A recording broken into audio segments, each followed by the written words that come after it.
ನಮಸ್ಕಾರ ವೀಕ್ಷಕರೇ, ಸುಹಾಸಿನಿ ಕಾರ್ಯಕ್ರಮಕ್ಕೆ ಸ್ವಾಗತ. ನಾನು ಸೌಮ್ಯ. ಪ್ರತಿದಿನ ಆರೋಗ್ಯ ಸಮಸ್ಯೆಗಳು ಹಾಗೂ ಅವುಗಳಿಗೆ ಪರಿಹಾರವನ್ನು ತಿಳಿಸ್ಕೊಡೋದಕ್ಕೆ ನಾವು ನಿಮ್ಮ ಜೊತೆ ಇರ್ತೀವಿ. ವೀಕ್ಷಕರೇ, ಹಿಮ್ಮಡಿ ಅನ್ನೋದು ನಮ್ಮ ದೇಹದ ಮುಖ್ಯ ಭಾಗ. ನಮ್ಮ ಇಡೀ ದೇಹದ ಭಾರವೆಲ್ಲ ಹಿಮ್ಮಡಿ ಮೇಲೆ ಇರುತ್ತೆ. ಈ ಸಂದರ್ಭದಲ್ಲಿ ಹಿಮ್ಮಡಿಯಲ್ಲಿ ಕಾಣಿಸ್ಕೊಳ್ಳುವಂತಹ ನೋವು ಹಾಗೂ ಬಿರುಕು ಇವುಗಳಿಗೆ ಕಾರಣ ಏನು, ಈ ಸಮಸ್ಯೆಗಳಿಗೆ ಶಾಶ್ವತ ಪರಿಹಾರ ಇಲ್ವಾ, ಇದೆಲ್ಲವನ್ನ ತಿಳ್ಕೊಳ್ಳೋಣ ಇವತ್ತಿನ ಸುಹಾಸಿನಿ ಕಾರ್ಯಕ್ರಮದಲ್ಲಿ. ಕಾರ್ಯಕ್ರಮಕ್ಕೆ ಮತ್ತೊಮ್ಮೆ ಸ್ವಾಗತ.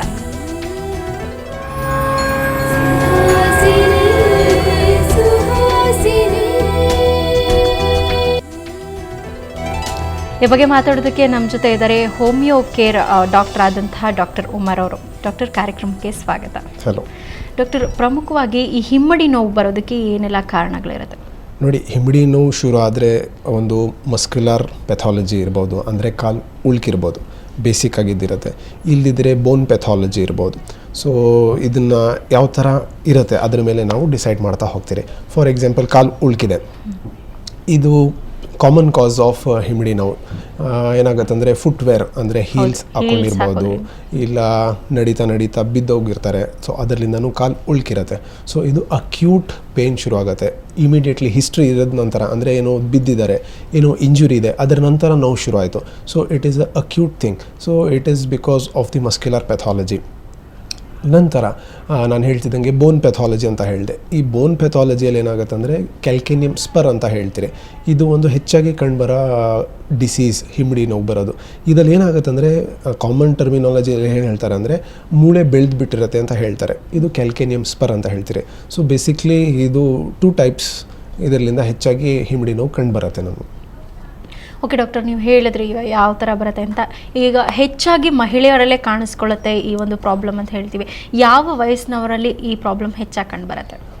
ನಾರ್ಮಲಿ ನಾನು ಹೇಳ್ತಿದ್ದಂಗೆ ಇದು ಕ್ಯಾಲ್ಕೇನಿಯಂ ಸ್ಪರ್ ಇದ್ದರೆ, ಅಂದರೆ ಮೂಳೆಯಲ್ಲಿ ಪ್ರಾಬ್ಲಮ್ ಶುರು ಆದರೆ, ಬೋನ್ ಪೆಥಾಲಜಿ ಇದ್ದರೆ, it is in the middle age, ಅಂದರೆ 35 to 40 years 45 years ಆದ ನಂತರ ಇದು ಹೆಚ್ಚಾಗಿ ಕಂಡು ಬರುತ್ತೆ. ಹೆಂಗಸರಲ್ಲಿ ಏನಕ್ಕೆ ಹೆಚ್ಚು ಕಂಡು ಬರುತ್ತೆ ಅಂದರೆ ಕ್ಯಾಲ್ಶಿಯಂ ಡಿಫಿಷಿಯನ್ಸಿ ಹೆಚ್ಚಾಗುತ್ತೆ. ಸೊ ಅದರಲ್ಲಿಂದ ಹೆಂಗಸರಲ್ಲಿ ಕಂಡುಬರುತ್ತೆ. ವೆರಾಸ್ ಅದೇ ಅಕ್ಯೂಟ್ ಪೇನ್, ನಾನು ಹೇಳ್ತಿದ್ದಂಗೆ ಉಳ್ಕ್ ಬಿಡ್ತು, ಇಲ್ಲ ಏನು ಬಿದ್ದ ನಂತರ ಏಟ್ ಶುರು ಆಯಿತು, ಅದು ಯಾರಿಗಾದರೂ ಆಗ್ಬೋದು. 5 ವರ್ಷ ಹುಡುಗರಲ್ಲೂ ಆಗ್ಬೋದು, 50 ವರ್ಷದಲ್ಲೂ ಆಗ್ಬೋದು. ವೆರಾಸ್ ದಿ ಬೋನ್ ಪೆಥಾಲಜಿ ಹೆಚ್ಚಾಗಿ ಶುರು ಆಗೋದು it is only in middle age to old age group. ಹಾಗೆ ಡಾಕ್ಟರ್, ಈಗ ನಮಗೆ ಕುತ್ತಿಗೆ ನೋವು ಬರುತ್ತೆ, ಬೆನ್ನು ನೋವು ಬರುತ್ತೆ. ಸೊ ಇದು ಹಿಮ್ಮಡಿ ನೋವಿಗೂ ಅದಕ್ಕೂ ಸಂಬಂಧ ಏನಾದರೂ ಇರುತ್ತಾ ಅಂತ? ಸರ್ಟನ್ ಡಿಸೀಸಸ್ ಇದೆ. ಅದಲ್ಲಿ ಏನಾಗುತ್ತೆ ಅಂದರೆ ಹಿಮ್ಮಡಿ ನೋವು ಶುರು ಆದ ನಂತರ ಬೇರೆ ಬೋನ್ಸ್ಗೂ ಸ್ಪ್ರೆಡ್ ಆಗುತ್ತೆ, ಬೇರೆ ಜಾಯಿಂಟ್ಸ್ಗೂ ಸ್ಪ್ರೆಡ್ ಆಗುತ್ತೆ, ಅದು ರಿಲೇಟ್ ಆಗುತ್ತೆ. For example, it could B rheumatoid arthritis, ಇಲ್ಲಾಂದರೆ ಆಸ್ಟಿಯೋ ಆರ್ಥರೈಟಿಸ್ ಇರ್ಬೋದು. ಅದಲ್ಲಿ ಏನಾಗುತ್ತೆ ಅಂದರೆ ಹಿಮ್ಮಡಿ ನೋವು ಇದು ಕೂಡ ಬೇರೆ ಜಾಯಿಂಟ್ಸಲ್ಲೂ ನೋವು ಶುರು ಆಗುತ್ತೆ. ಫಾರ್ ಎಕ್ಸಾಂಪಲ್, ಆ ಡಿಸೀಸಸಲ್ಲಿ ಏನಾಗುತ್ತೆ ಅಂದರೆ ಹಿಮ್ಮಡಿ ನೋವು ಪ್ರೆಸೆಂಟೇಷನ್ ಇರೋದಿಲ್ಲ. ಅಂದರೆ ಯಾರೋ ಪೇಷಂಟು ನಮ್ಮ ಡಾಕ್ಟರ್ ಹತ್ರ ಹಿಮ್ಮಡಿ ನೋವು ಅಂತ ಬರೋದಲ್ಲ, ಬೇರೆ ಮೇಯ್ನಾಗಿ it will start in the neck or in the fingers, ಕೈಯಲ್ಲಿ ಶುರು ಆಗುತ್ತೆ. ಆ ಕೈಯಲ್ಲಿ ಶುರು ಆದ ನಂತರ it can spread to the heal.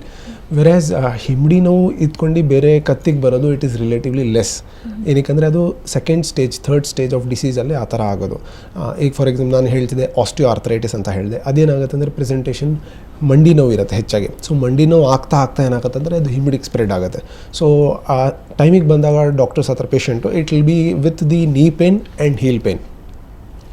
ಬರೀ ಹೀಲ್ ಪೇನ್ ಅಂತ ಬಂದರೆ it could be only calcaneum spur, ಅಂದರೆ ಅದು ಹಿಮ್ಮಡಿಯಲ್ಲೇ ನೋವು ಇರುತ್ತೆ, ಬೇರೆ ಬಾಡಿ ಪಾರ್ಟ್ಸಿಗೆ ಸ್ಪ್ರೆಡ್ ಆಗಿರೋದಿಲ್ಲ. ಓಕೆ ಡಾಕ್ಟರ್, ಈಗ ಕೆಲವೊಂದು ಸಲ ಏನಾಗುತ್ತೆ ಅಂದರೆ ಯಾವುದೇ ಚೆಕ್ ಮಾಡಿದಾಗ ಏನೂ ಪ್ರಾಬ್ಲಮ್ ಇರಲ್ಲ, ಆದರೆ ಪದೇ ನೋವು ಕಾಣಿಸ್ಕೊಳ್ತಾ ಇರುತ್ತೆ. ಯಾವುದೇ ರೀತಿ ಟ್ರೀಟ್ಮೆಂಟ್ ತೊಗೊಂಡ್ರು ಅದು ವಾಸಿ ಆಗ್ತಾ ಇರಲ್ಲ. ಇದು ಯಾವ ಪ್ರಾಬ್ಲಮಿಂದ ಉಂಟಾಗ್ತಾ ಇರುತ್ತೆ? ಫಾರ್ ಎಕ್ಸಾಂಪಲ್, ಇದು ಹಿಮ್ಮಡಿ ನೋವು ನೀವು ಹೇಳ್ತಿದ್ದಂಗೆ ಎಕ್ಸ್ರೇ ಮಾಡಿಸ್ತೀರಿ, ಇಲ್ಲ ಏನೇ ಇನ್ವೆಸ್ಟಿಗೇಷನ್ಸ್ ಮಾಡಿದ್ರೆ ನಾರ್ಮಲ್ ಇರುತ್ತೆ. ಆದರೆ ಕೆಲಸ ಮಾಡಿದಾಗ ಇಲ್ಲ ಎಕ್ಸರ್ಟ್ ಮಾಡಿದಾಗ ನೋವು ಆಗುತ್ತೆ. So this is known as mechanical pain. ಇದರಲ್ಲಿ ಏನಾಗುತ್ತೆ ಅಂದರೆ it is basically the muscles ಏನಿರುತ್ತೆ ವೀಕ್ ಇರುತ್ತೆ, ಅದರಿಂದ ಬ್ಲಡ್ ಸರ್ಕ್ಯುಲೇಷನ್ ಕಡಿಮೆ ಆಗಿ ಕ್ಲಾಡಿಕೇಶನ್ ಪೇನ್ ಆಗೋದು. ಸೊ ರೆಸ್ಟ್ ತೊಗೊಂಡ ನಂತರ ನೋವು ಕಡಿಮೆ ಆಗುತ್ತೆ, ಮತ್ತು ಕೆಲಸ ಮಾಡ್ತಿದ್ದಂಗೆ ನೋವು ಹೆಚ್ಚಾಗುತ್ತೆ. So this is the initial stages. ಇದು ಕ್ಯಾಲ್ಕೇನಿಯಂ ಸ್ಪರಲ್ಲೂ ಅದೇ ಥರ ಆಗುತ್ತೆ. ಇನಿಷಿಯಲಿ ನೋವು ಎಕ್ಸಸೈಸ್ ಮಾಡಿದಾಗ ಇಲ್ಲ ಎಕ್ಸರ್ಟ್ ಮಾಡಿದಾಗ ಹೆಚ್ಚಾಗಿ ನಡೆದಾಗ ಕಂಡುಬರುತ್ತೆ, ರೆಸ್ಟ್ ತೊಗೊಂಡ ನಂತರ ಕಡಿಮೆ ಆಗುತ್ತೆ. So this is mechanical pain.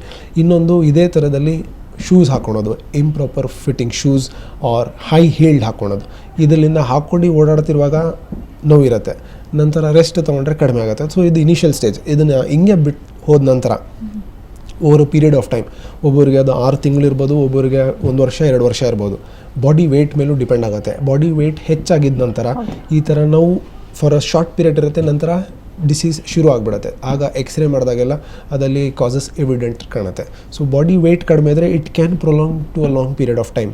1 ವರ್ಷ 2 ವರ್ಷ ಹಂಗೆ ಇರ್ಬೋದು, ಆನ್ ಆ್ಯಂಡ್ ಆಫ್, ಯಾವಾಗಲೂ ಒಂದು ಸರಿ ಬರುತ್ತೆ ಮತ್ತು ನಿಂತೋಗುತ್ತೆ. ನಂತರ ವೆರಾಸ್ ಇನ್ ಕ್ರಾನಿಕ್ ಪೀರಿಯಡ್ ಅಂದರೆ ಒಂದು 2-3 ವರ್ಷ ಆದ ನಂತರ ಡೆಫಿನೆಟ್ಲಿ ಪ್ರಾಬ್ಲಮ್ ಶುರು ಆಗುತ್ತೆ. ತುಂಬ ದಪ್ಪ ಇರೋರಲ್ಲೂ ಕೂಡ ಈ ಒಂದು ಸಮಸ್ಯೆ ಹೆಚ್ಚಾಗಿ ಕಂಡು ಬರುತ್ತೆ. ಅಂದರೆ ಇಡೀ ಬಾಡಿ ವೆಯ್ಟ್ ನಮ್ಮ ಪಾದದ ಮೇಲೆ ಬೀಳೋದ್ರಿಂದ ಡೆಫಿನೆಟ್ಲಿ ಆ ಒಂದು ವೆಯ್ಟ್ ಇದಾಗುತ್ತೆ. ಇನ್ನು ಡಾಕ್ಟರ್ ನೀವು ಹೇಳ್ತಾ ಇದ್ರಿ ಫುಟ್ವೇರ್, ಹೀಲ್ ಸ್ಲಿಪ್ಪರ್ ಹಾಕೋದ್ರಿಂದ ಅಂತ. ಈ ಹೀಲ್ಸ್ ಯೂಸ್ ಮಾಡೋದ್ರಿಂದಾಗಿ ಯಾವೆಲ್ಲ ಸಮಸ್ಯೆಗಳು ಉದ್ಭವವಾಗುತ್ತೆ? ನೋಡಿ, ಬೇಸಿಕ್ಲಿ ಹೈ ಹೀಲ್ಡ್ ಹಾಕಿದ ನಂತರ ಅಭ್ಯಾಸ ಮಾಡ್ಕೊಂಡಿದ್ದರೆ ಆ್ಯಂಡ್ ಬಾಡಿ ವೇಟ್ ನಾರ್ಮಲ್ ಇದ್ದರೆ ಪರವಾಗಿಲ್ಲ. If it is body weight ತುಂಬ ಜಾಸ್ತಿ ಇದೆ, ಅದರ ನಂತರ ಹೀಲ್ ಎವ್ರಿ ಡೇ ಉಪಯೋಗಿಸ್ತಾ ಇದ್ದರೆ ಡೆಫಿನೆಟ್ಲಿ ಫುಟ್ ಪೇನ್ ಶುರು ಆಗುತ್ತೆ, ರೈಟ್. ಆ್ಯಂಡ್ ಅದೇ ಈಗ ಯಾವುದಾದ್ರೂ ಪಾರ್ಟಿ ವೇರ್ ಇತ್ತು, ಇಲ್ಲ ಏನಾದರೂ ಒಕೇಶನಿಗೆ ಹಾಕ್ಕೊಂಡ್ರೆ ಪ್ರಾಬ್ಲಮ್ ಏನಿರೋದಿಲ್ಲ. So it is not that ನಾನು ಹೇಳ್ತಿದ್ದೀನಿ ಹಾಕಲೇಬೇಡಿ ಅಂತ ಹೇಳ್ತಿಲ್ಲ. Whereas if it is a regular use, ಮನೆಯಲ್ಲೂ ಹೈ ಹೀಲ್ ಹಾಕ್ಕೊಂಡು ಆಫೀಸ್ ಹೈ ಹೀಲ್ ಆ ಥರ ಹಾಕ್ತಾ ಇದ್ದರೆ, ಬಾಡಿ ವೇಟ್ ನಾರ್ಮಲ್ ಇದ್ದರೆ ಅದಕ್ಕೆ ಟೋನ್ ಮಾಡ್ಕೊಂಡಿದ್ರೆ ಪರವಾಗಿಲ್ಲ. ಅದರ್ವೈಸ್ ಡೆಫಿನೆಟ್ಲಿ ಪ್ರಾಬ್ಲಮ್ ಶುರು ಆಗುತ್ತೆ. ಪ್ಲಾಂಟಾರ್ ಫೇಶೈಟಿಸ್ ಅಂತ ಒಂದು ಕಾಯಿಲೆ ಇದೆ, ಇದು ಶುರು ಆಗಬಹುದು. ಇದರಲ್ಲಿ ಏನಾಗುತ್ತೆ ಅಂದರೆ ಹಿಂಬಡಿಯ ಹಿಂಭಾಗದಲ್ಲಿ ಮತ್ತು ಸೈಡಲ್ಲಿ ನೋವು ಶುರು ಆಗುತ್ತೆ. ಹೆಚ್ಚಾಗಿ ವಾಕ್ ಮಾಡ್ತಿರುವಾಗ ಇಲ್ಲ ಕೆಲಸ ಮಾಡ್ತಿರುವಾಗ ನೋವು ಕಂಡುಬರುತ್ತೆ. ನಂತರ ರೆಸ್ಟ್ ತೊಗೊಂಡ್ರೆ ಕಡಿಮೆ ಆಗುತ್ತೆ. So this is plantar fasciitis. ಇದು ಬೇಸಿಕ್ಲಿ ಹೈ ಹೀಲ್ಡ್ ಹಾಕ್ಕೊಂಡು ತುಂಬ ನಿಂತ್ಕೊಂಡು ಕೆಲಸ ಮಾಡೋದ್ರಲ್ಲಿ ಕಂಡುಬರುತ್ತೆ. ಇದಕ್ಕೆ ಇನ್ನೊಂದು ಹೆಸರು ಏನಂದರೆ ಪೊಲೀಸ್ ಮೆನ್ ಹೀಲ್ ಅಂತ ಹೇಳ್ತೀರಿ. ಸೊ ಈ ಪೊಲೀಸ್ ಮೆನ್ ಹೀಲ್ ಅಂತ ಏನಕ್ಕೆ ಹೇಳ್ತೀರಿ ಅಂದರೆ, ಇದು ಹೆಚ್ಚಾಗಿ ಕಾನ್ಸ್ಟೇಬಲ್ಸ್ ಅಲ್ಲಿ ಕಂಡುಬರುತ್ತೆ. ರೀಸನ್ ಬೀಯಿಂಗ್ ತುಂಬ ನಿಂತ್ಕೊಂಡು ಕೆಲಸ ಮಾಡೋದ್ರಿಂದ ಈ ಪ್ರಾಬ್ಲಮ್ ಶುರು ಆಗುತ್ತೆ. ಲೆಕ್ಚರ್ಸ್ ಅವರೆಲ್ಲ ನಿಂತ್ಕೊಂಡೇ ಪಾಠ ಮಾಡ್ತಿರ್ತಾರೆ. ಸೊ ಅಂಥವರಲ್ಲಿ ಸಮಸ್ಯೆಗಳು ಕಂಡು ಬರುತ್ತೆ. ಅಂದರೆ ಹೀಲ್ಡ್ ಹಾಕಿದ್ರು ಕೂಡ ನಮ್ಮ ಕಂಫರ್ಟೇಬಲ್, ಅಂದರೆ ನಮಗೆ ಕಂಫರ್ಟೇಬಲ್ ಆಗಿದ್ರೆ ಮಾತ್ರ ಹಾಕೋಬೇಕು. ಕಂಫರ್ಟೇಬಲ್ ಇದ್ದಾಗ ಹಾಕಬೇಕಾಗುತ್ತೆ. ಓಕೆ ಡಾಕ್ಟರ್, ಇನ್ನು ಒಂದು ಸಮಸ್ಯೆ ಅಂದರೆ ಊದ್ಕೊಂಡ್ಬಿಡತ್ತೆ ಪಾದ, ಬೆರಳುಗಳಿಂದ ಬೆರಳು ತುಂಬ ಅನಾವಶ್ಯಕವಾಗಿ ದಪ್ಪ ಆಗೋದು, ಮಂಡಿ ತನಕ ಊದ್ಕೊಂಡಿರುತ್ತೆ, ಫುಲ್ಲು ಊದ್ಕೊಂಡಿರುತ್ತೆ, ನಡೆದಾಡೋದಕ್ಕಾಗೋದಿಲ್ಲ, ಓಡಾಡೋಕ್ಕಾಗಲ್ಲ. ಸೊ ಈ ಸಮಸ್ಯೆಗಳೆಲ್ಲ ಹೇಗೆ ಬರುತ್ತೆ? ನೋಡಿ, ಇದು ಊದ್ಕೊಳೋದು ಅಂದರೆ ಏನಾಗುತ್ತೆ ಅಂದರೆ ಇನ್ಫ್ಲಮೇಷನ್ ಆಗಬೇಕು. ಈಗ ಕ್ಯಾಲ್ಕೇನಿಯಂ ಸ್ಪರ್ ಇಲ್ಲ ಹಿಂಬಡಿ ನೋವು ಬೇಸಿಕ್ಲಿ ಶುರು ಆಗೋದು ಬರೀ ನೋವಲ್ಲೇ. ಅದನ್ನು ನಾವು ನೆಗ್ಲೆಕ್ಟ್ ಮಾಡ್ತಾ ಹೋದ ನಂತರ ಅದರಲ್ಲಿ ಏನಾಗುತ್ತೆ, ಇನ್ಫ್ಲಮೇಷನ್ ಆಗುತ್ತೆ. ಇನ್ಫ್ಲಮೇಷನಲ್ಲಿ ಡೆಫಿನೆಟ್ಲಿ ಸೈನ್ಸ್ ಬಂದ್ಬಿಟ್ಟು ಊತ ಇರುತ್ತೆ. ನೀವು ಹೇಳ್ತಿದ್ದಂಗೆ ಕಿವು ತುಂಬ್ಕೊಳ್ಳೋದು, ಇದರಲ್ಲಿ ಏನಾಗುತ್ತೆ ಅಂದರೆ ವಿತ್ ಇನ್ಫೆಕ್ಷನ್ ಆಗುತ್ತೆ, super added infection. There are 2 things. One is inflammation ಅಂದರೆ ಬರೀ ಊದ್ಕೊಳೋದು. ಆಮೇಲೆ ನಂತರ ಕ್ಯೂ ತುಂಬ್ಕೊಳೋದು ಈಸ್ ಇನ್ಫೆಕ್ಷನ್. ಸೊ ಏನಾದರೂ ಪೆಟ್ಟು ಬಿದ್ದ ನಂತರ ಇಲ್ಲ ಏನೋ infective organism, staphylococcus or any gonococci organism ಬ್ಲಡ್ಲಿಂದ ಇನ್ಫೆಕ್ಟ್ ಆಗಿ ಟ್ರಾವೆಲ್ ಮಾಡಿ ಹಿಂಬಡಿಯಲ್ಲಿ ಹೋಗಿ ಕೂತ್ಕೊಂಡ್ರೆ ಹಿಂಬಡಿ ನೋವು ಜೊತೆ ಕಾಲು ಊತ ಬರುತ್ತೆ, ನಂತರ ಜ್ವರ ಬರುತ್ತೆ, ಅದ್ರ ಜೊತೆ ಡಿಸ್ಚಾರ್ಜ್ ಕ್ಯೂ ಬರೋದೆಲ್ಲ ಆಗುತ್ತೆ. So that could be one of the reasons. ಇನ್ನೊಂದು ಬಂದ್ಬಿಟ್ಟು ಗೌಟ್ ಅಂತ ಹೇಳ್ತೀರಿ. ಅದಲ್ಲಿ ಏನಾಗುತ್ತೆ ಅಂದರೆ ಬರೀ ಕ್ರಿಸ್ಟಲ್ಸ್ ಥರ ಫಾರ್ಮೇಷನ್ ಆಗುತ್ತೆ. ಅಂದರೆ ಏನಾಗುತ್ತೆ ಅಂದರೆ ನೋವು ಜೊತೆ ಊತ ಇರುತ್ತೆ, ಅದರಲ್ಲಿ ಏನು ಕ್ಯೂ ಏನೂ ಬರೋದಿಲ್ಲ. So there are various diseases. ಹಿಂಬಡಿ ನೋವು ಜೊತೆ ಬರೀ ನೋವು ಒಂದು ಕಾಯಿಲೆ, ನೋವು ಜೊತೆ ಊತ ಒಂದು ಕಾಯಿಲೆ, ನೋವು ಜೊತೆ ಊತ ಆ್ಯಂಡ್ ಡಿಸ್ಚಾರ್ಜ್ ಒಂದು ಕಾಯಿಲೆ, ಬರೀ ಊತ ನೋವಿರಲ್ಲ ಒಂದು ಕಾಯಿಲೆ. So there are so many things. Okay doctor, ಈಗ ಈ ಒಂದು ಸಮಸ್ಯೆಯನ್ನು ನಿರ್ಲಕ್ಷ್ಯ ಮಾಡ್ತಾ ಬಂದಿದ್ದಲ್ಲಿ ಮತ್ತೆ ಯಾವೆಲ್ಲ ಪ್ರಾಬ್ಲಮ್ಗಳು ಉದ್ಭವ ಆಗುತ್ತೆ? ನೋಡಿ, ನಾನು ಹೇಳ್ತಿದ್ದಂಗೆ ಹಿಂಬಡಿ ನೋವು ಶುರು ಆದ ನಂತರ, ಫಾರ್ ಎಕ್ಸಾಂಪಲ್ ಈಗ ನೋವು ಶುರು ಆಯಿತು, ಅದನ್ನು ನೆಗ್ಲೆಕ್ಟ್ ಮಾಡ್ತಾ ಹೋದರೆ ಓವರ್ ಪೀರಿಯಡ್ ಆಫ್ ಟೈಮ್ ಅದು ಕ್ರಾನಿಕ್ ಆಗ್ಬೋದು. ಆ ಕ್ರಾನಿಕ್ ಆದರೆ ಒಂದು ಡಿಸೀಸ್ ಆಗಿಬಿಡುತ್ತೆ. ಒಂದು ಕ್ಯಾಲ್ಕೇನಿಯಂ ಸ್ಪರ್ ಅಂತ ಆಗ್ಬೋದು, ಇಲ್ಲ ಪ್ಲಾಂಟಾರ್ ಫೇಶೈಟಿಸ್ ಅಂತ ಆಗ್ಬೋದು ಒಂದು. ನಂತರ ಇದನ್ನು ಮತ್ತೆ ನಾವು ನಿರ್ಲಕ್ಷ್ಯ ಮಾಡ್ತಾ ಹೋದ ನಂತರ ಏನಾಗುತ್ತೆ ಅಂದರೆ ಡಿಫಾರ್ಮಿಟಿ ಆಗುತ್ತೆ. ಅಂದರೆ ಏನಾಗುತ್ತೆ ಅಂದರೆ ಬೇಸಿಕ್ಲಿ ನಾನು ಹೇಳ್ತಿದ್ದಂಗೆ ಅದು ಮೂಳೆ ಪೆಥಾಲಜಿ. ಮೂಳೆ ಏನಾಗುತ್ತೆ ಸೌದೋಗ್ಬೋದು, ಇಲ್ಲ ಅದ್ರ ಶೇಪೇ ಚೇಂಜ್ ಆಗ್ಬೋದು. ಅದಾದ ನಂತರ ನಡೆಯೋ ಸ್ಟೈಲೇ ಶುರು ಚೇಂಜ್ ಆಗಿಬಿಡುತ್ತೆ. ಕುಂಟ್ಕೊಂಡು ನಡೀತಾರೆ, ಕಾಲು ಸೊಟ್ಟ ಆಗ್ಬೋದು, ಅದೆಲ್ಲ ಆಗುತ್ತೆ. This are all the deformities which will happen in the later stage. ಹಾಗೆ ಡಾಕ್ಟರ್, ಇನ್ನು ತುಂಬ ರಫ್ ಸ್ಲಿಪ್ಪರ್ಗಳನ್ನು ಯೂಸ್ ಮಾಡೋದ್ರಿಂದ ಕೂಡ ಬರುತ್ತೆ. ಆಮೇಲೆ ಕಡಿಮೆ ಕ್ವಾಲಿಟಿ ಸ್ಲಿಪ್ಪರ್ಗಳನ್ನು, ಅಂದರೆ ಸರಿಯಾಗಿ ಅದರದ್ದು ಬ್ಯಾಲೆನ್ಸ್ ಇರೋದಿಲ್ಲ ಅಂತ ಸ್ಲಿಪ್ಪರ್ಗಳನ್ನು ಯೂಸ್ ಮಾಡೋದ್ರಿಂದ ಕೂಡ ಈ ಸಮಸ್ಯೆ ಹೆಚ್ಚಾಗುತ್ತೆ ಅಲ್ವಾ? ಡೆಫಿನೆಟ್ಲಿ ಆಗುತ್ತೆ. ಇದಕ್ಕೆ ಏನು ಹೇಳ್ತೀರಂದರೆ, ಇದು ಹೆಚ್ಚಾಗಿ ಹಿಂಬಡಿಯ ಹಿಂಭಾಗದಲ್ಲಿ ನೋವು ಶುರು ಆಗುತ್ತೆ. ಅಂದರೆ ಇಲ್ ಫಿಟ್ಟಿಂಗ್ ಶೂಸ್ ಆರ್ ಇಲ್ ಪ್ರಾಪರ್ ಶೂಸ್ ಹಾಕಿದ್ರೆ ಹಿಂಬಡಿಯ ಹಿಂಭಾಗದಲ್ಲಿ ಟೆಂಡೋ ಎಕ್ಯುಲಾಸ್ ಅಂತ ಒಂದು ಟೆಂಡಾನ್ ಇದೆ, ಆ ಪೋರ್ಷನಲ್ಲಿ ನೋವು ಶುರು ಆಗುತ್ತೆ. ಸೊ ಬೇಸಿಕ್ಲಿ ನಮ್ಗೇನು ಕಂಫರ್ಟಬಲ್ ಸ್ಲಿಪ್ಪರ್ಸ್ ಇರುತ್ತೆ ಇಲ್ಲ ಶೂಸ್ ಇರುತ್ತೆ ಅದನ್ನು ಹಾಕ್ಕೊಳ್ಬೇಕಾಗತ್ತೆ. ಒಂದೊಂದಲ್ಲಿ ಏನಿರುತ್ತೆ ಅಂದರೆ ಒಂದು ಕಡೆ ನಾವು ಪ್ರೆಷರ್ ಬಿಟ್ಟು ಏನಾಗುತ್ತೆ ಅಂದರೆ ಒಂದು ಕಡೆ ಸೌದೋಗಿರುತ್ತೆ. ಸೊ ಜನರಲಿ ನಿಂತ್ಕೊಂಡಿರುವಾಗ ಒಬ್ಬೊಬ್ರಿಗೆ ನೀವು ನೋಡ್ಬೋದು, ಗಮನ ಕೊಟ್ಟರೆ ಈ ಕಡೆ ಜಾಸ್ತಿ ನಿಂತು ಇದಾಗಿರುತ್ತೆ. ಸೊ ಈ ಕಡೆ ಪೋರ್ಷನಲ್ಲಿ ಅವ್ರಿಗೆ ನೋವು ಶುರು ಆಗುತ್ತೆ. ಸೊ ವಾಕಿಂಗ್ ಸ್ಟೈಲು ತುಂಬ ಇಂಪಾರ್ಟೆಂಟ್. ನಾರ್ಮಲಾಗಿ ನಡಿಬೇಕು, ಒಂದೇ ಕಡೆ ಭಾರ ಬಿಟ್ಟು ನಿಂತಿರ್ತಾರೆ. ಸೊ ಅವೆಲ್ಲನೂ ಅವಾಯ್ಡ್ ಮಾಡಬೇಕಾಗತ್ತೆ. ಓಕೆ ಡಾಕ್ಟರ್, ಇನ್ನು ಹಿರಿಯರಲ್ಲಿ ಈ ಸಮಸ್ಯೆಗಳು ಕಂಡುಬರೋದು ಯಾವ ಕಾರಣದಿಂದಾಗಿ? ಹಿರಿಯರಲ್ಲಿ ನಾನು ಹೇಳ್ತಿದ್ದಂಗೆ ಮಹಿಳೆಯರಲ್ಲಿ ಹೆಚ್ಚಾಗಿ ಕಂಡುಬರುತ್ತೆ. ರೀಸನ್ ಬೀಯಿಂಗ್ ಕ್ಯಾಲ್ಶಿಯಂ ಡಿಫಿಷಿಯನ್ಸಿ ಆಗಬಹುದು. ಈ ಕ್ಯಾಲ್ಶಿಯಂ ಡಿಫಿಷಿಯನ್ಸಿ ಆದ ನಂತರ ಏನಾಗುತ್ತೆ ಅಂದರೆ ಎಲ್ಲ ಮೂಳೆ ತುಂಬ ವೀಕ್ ಆಗಿಬಿಡುತ್ತೆ. ಸೊ ನಂತರ ಹಿಮ್ಮಡಿ ಬಂದುಬಿಟ್ಟು ವೇಟ್ ಬೇರಿಂಗ್ ಜಾಯಿಂಟ್, ಅಂದರೆ ನಾವು ನಿಂತಿದ ತಕ್ಷಣ ಎಲ್ಲ ಬಾಡಿ ವೇಟ್ ಮಂಡಿ ಮತ್ತು ಹಿಮ್ಮಡಿ ಮೇಲೆ ಬೀಳುತ್ತೆ. ಸೊ ಮೂಳೆ ವೀಕ್ ಇರೋದ್ರಿಂದ ಅದು ಸೌದೋಗುತ್ತೆ. ಅದರಲ್ಲಿ ಬೇರೆ ಪೆಥಾಲಜಿ ಶುರುವಾಗುತ್ತೆ, ಆಸ್ಟಿಯೋಮೈಲೈಟಿಸ್ ಶುರುವಾಗುತ್ತೆ, ಆಸ್ಟಿಯೋಪೊರೋಸಿಸ್ ಶುರುವಾಗುತ್ತೆ. ಅಂದರೆ ಏನಾಗುತ್ತೆ ಅಂದರೆ ಮೂಳೆ ತುಂಬ ಸಾಫ್ಟ್ ಆಗಿಬಿಟ್ಟಿರುತ್ತೆ. ಆ್ಯಂಡ್ ಟೆಂಡೆನ್ಸಿ ಫಾರ್ ಫ್ರ್ಯಾಕ್ಚರ್, ಅಂದರೆ ಸಣ್ಣ ಏಟ್ ಬಿದ್ದರೂ ಕೂಡ ಫ್ರ್ಯಾಕ್ಚರ್ ಆಗೋಕ್ಕೆ ಟೆಂಡೆನ್ಸಿ ಜಾಸ್ತಿ ಇರುತ್ತೆ. ಸೊ ಇದರಿಂದ ಹಿಮ್ಮಡಿ ನೋವು ಆಗೋದು ಚಾನ್ಸಸ್ ಹೆಚ್ಚಾಗುತ್ತೆ. ಇನ್ನು ಡಾಕ್ಟರ್, ಗರ್ಭಿಣಿಯರಲ್ಲಿ ಈ ಸಮಸ್ಯೆ ಕೂಡ ಹೆಚ್ಚಾಗಿ ಕಂಡು ಬರುತ್ತೆ. ಗೈನಿಕಲ್ಗೂ ಅದಕ್ಕೂ ಏನಾದರೂ ಸಂಬಂಧ ಇರುತ್ತಾ ಹೇಗೆ? ಡೆಫಿನೆಟ್ಲಿ. ಗೈನಕಾಲಜಿ ಅಂದರೆ ಪ್ರೆಗ್ನೆನ್ಸಿಯಲ್ಲಿ ಏನಾಗುತ್ತೆ ಅಂದರೆ ಅಬ್ಡಾಮಿನಲ್ ಪ್ರೆಷರ್ ಜಾಸ್ತಿ ಆಗುತ್ತೆ. ಹಿಂಗೆ ಮಗು ಬೆಳೀತಾ ಹೋಗುತ್ತೋ ಹೊಟ್ಟೆಯಲ್ಲಿ, ಆಗ ಪ್ರೆಷರ್ ಜಾಸ್ತಿ ಆಗುತ್ತೆ. ಆ ಪ್ರೆಷರ್ ಜಾಸ್ತಿ ಆಗಿಬಿಟ್ಟು ಏನಾಗುತ್ತೆ ಅಂದರೆ ಪ್ರೆಷರ್ ವೇನ್ಸ್ ಮೇಲೆ ಪ್ರೆಷರ್ ಬೀಳುತ್ತೆ. ಅದರಿಂದ ಬ್ಲಡ್ ಸರ್ಕ್ಯುಲೇಷನ್ ಕಡಿಮೆ ಆಗುತ್ತೆ. ಸೊ ಅದರಿಂದ ಕಾಲು ನೋವು ಬರುತ್ತೆ. ನಂತರ ಊತನೂ ಇರುತ್ತೆ. ಬಿಕಾಸ್ ಬ್ಲಡ್ ಸರ್ಕ್ಯುಲೇಷನ್ ಕಡಿಮೆ ಇರೋದ್ರಿಂದ ಊತ ಇರುತ್ತೆ. So it is normally a physiological change. ಅಂದರೆ ಇದು ಕಾಮನ್ ಆಗಿ ಕಂಡುಬರುತ್ತೆ. ಇದಕ್ಕೆ ಔಷಧಿ ಏನು ಅಷ್ಟು ಬೇಕಾಗಿರಲ್ಲ. ಇದನ್ನು ಸ್ವಲ್ಪ ಮ್ಯಾನೇಜ್ ಮಾಡಬೇಕಾಗುತ್ತೆ. ಅದು ಮಾಡಿದ ನಂತರ ಡೆಲಿವರಿ ಆದ ನಂತರ ಆಟೋಮ್ಯಾಟಿಕ್ಲಿ ಬ್ಲಡ್ ಸರ್ಕ್ಯುಲೇಷನ್ ಇಂಪ್ರೂವ್ ಆಗುತ್ತೆ. ನಂತರ ಹಿಮ್ಮಡಿ ನೋವು ಕಡಿಮೆ ಆಗುತ್ತೆ.